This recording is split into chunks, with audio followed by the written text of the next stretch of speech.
جیسے ماں باپ جبر کرتے ہیں کہ بیٹی ہماری عزت کی لاج رکھ لو،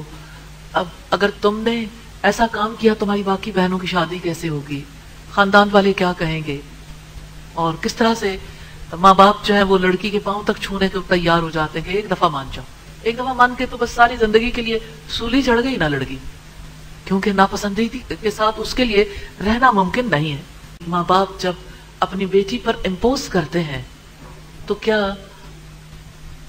اس بات کو برداشت کرنا چاہیے؟ اس سلسلے میں لڑکی کا کیا حق ہے اور والدین کو کس طرح سے اس جبر سے روکا جا سکتا ہے؟ آپ یہ دیکھیے کہ کتنے ہی لوگ ہیں جو ویسٹرن کنٹریز میں رہتے ہیں، ہمارے ممالک سے جاتے ہیں، نکاح کرنے کے لیے یہاں آتے ہیں، بیٹی پروان چڑھی ہے مغربی معاشرے میں، وہاں کے ماحول میں رہتے ہوئے اس کے لیے جس لڑکے کی سلیکشن کی ہے وہ بالکل گنوار دیہاتی لڑکا ہے، یہ کہہ کے کہ ہم اسے وہاں لے جائیں گے اور وہاں لے جا کے یہ آپ کو اسی ماحول کے مطابق رکھنے کے قابل ہو جائے گا۔ لڑکی کے لیے شادی کے پہلے دن ہی اسے قبول کرنا مشکل ہو جاتا ہے، اس کے مزاج کا خیال نہیں رکھا جاتا، اس کے ذہنی افق کا بھی خیال نہیں رکھا جاتا، وہ اس کا انٹلیکچول پارٹنر کیسے بن سکتا ہے؟ ٹھیک ہے خاندان میں اگر اچھا بھر موجود ہو شادی کی جا سکتی ہے، لیکن اس کے بارے میں پہلے سے دھیان کرنا چاہیے کہ سارے اہل خاندان پھر اسی کے مطابق بچوں کو تعلیم بھی دلوائیں، بچوں کو ویسا ماحول بھی دیں۔ تو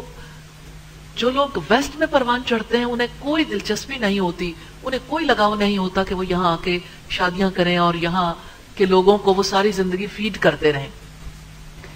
ویسٹ میں رہنے والے بچے اور بچیاں اسی سانچے میں ڈھل چکے ہوتے ہیں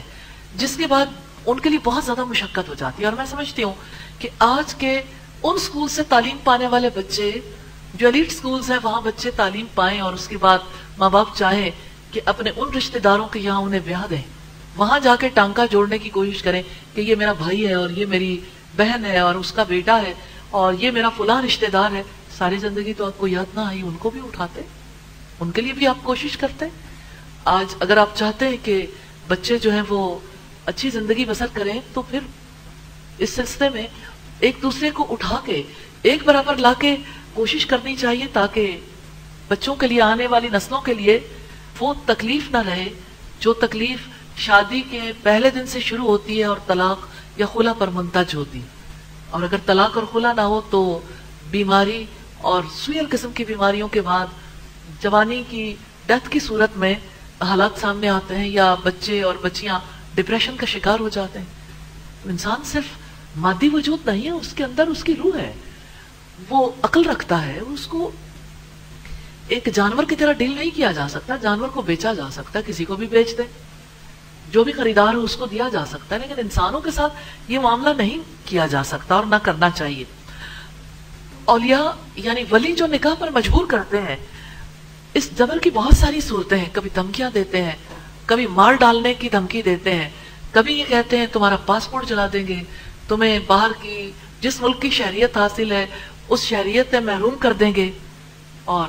لڑکی جب بے بس ہو جاتی ہے، مجبور ہو جاتی ہے تو نکاح پر رضامندی کا اظہار کر دیتی ہے کہ ایسے میں تو ساری زندگی کے لیے میں وہاں سے بھی جاؤں گی، حالانکہ وہ نکاح پر آمادہ نہیں ہوتی۔ پھر جب نکاح ہو جاتا ہے، واپس اپنے ملکوں میں لڑکی پہنچ جاتی ہے تو وہ وہاں جا کے اپنے شوہر کو قبول کرنے سے انکار کر دیتی ہے، وہاں پہ ماں باپ مجبور نہیں کر سکتے، پھر وہ نکاح فسخ کرنے کے لیے شرعی کاؤنسلر سے رجوع کرتی ہیں تاکہ یہ رشتہ کسی طرح سے ختم ہو جائے۔ یہ واقعات بڑی کثرت سے ہونے لگ گئے ہیں، حتیٰ کہ حکومت برطانیہ نے اس پر رپورٹ بھی مرتب کی ہے اور ان واقعات کا بڑی سختی سے نوٹس بھی لیا ہے۔ ایسے واقعات کی وجہ سے مسلمانوں کا امیج بھی خراب ہوا اور آزادی نسواں کی تحریکوں کو، تنظیموں کو یہ کہنے میں مدد بھی ملی ہے کہ اسلام میں عورت کے حقوق بہت کم ہیں، عورت کو حق نہیں دیتا، اسلام میں عورت پر بڑا جبر ہے، اور اسلام جو ہے وہ کسی عقل مند، تعلیم یافتہ اور بالغ لڑکی کو مجبور کرتا ہے کہ وہ اپنے ناپسندیدہ شخص کے ساتھ رہے، حالانکہ یہ اسلام کی پکچر نہیں ہے، یہ ان والدین کی پکچر ہے، ان کا امیج ہے، لیکن اس کو اسلام کے نام کو اور اسلام کو خراب کرنے کے لیے استعمال کیا جاتا۔ اس میں کوئی شک نہیں کہ ولی کو اسلام حق دیتا ہے اور اسلام اس پر فرائض بھی عائد کرتا ہے بچوں کی تعلیم و تربیت کے حوالے سے، ان کے مفادات کی رعایت کے لیے. اور پھر آپ دیکھیے کہ ولی بچوں پر تصرف کر سکتا ہے لیکن اس حد تک نہیں کہ ان کی زندگی کے پارٹنر کے لیے بھی ان کی پوری حیات کو جبر میں رکھ کے انہیں مجبور زندگی گزارنے کے لیے پوری طرح سے زد و کوب کیا جائے، انہیں جبر و اکراہ کے ذریعے سے تیار کیا جائے. ایک عاقلہ اور ایک بالغہ لڑکی کے نکاح میں شریعت نے اس کی رضامندی کو لازم قرار دیا ہے. احادیث نبوی سے اس کی وضاحت ہوتی ہے. اور جب کبھی کسی کو مجبور کر کے نکاح کیا جاتا ہے، جب کبھی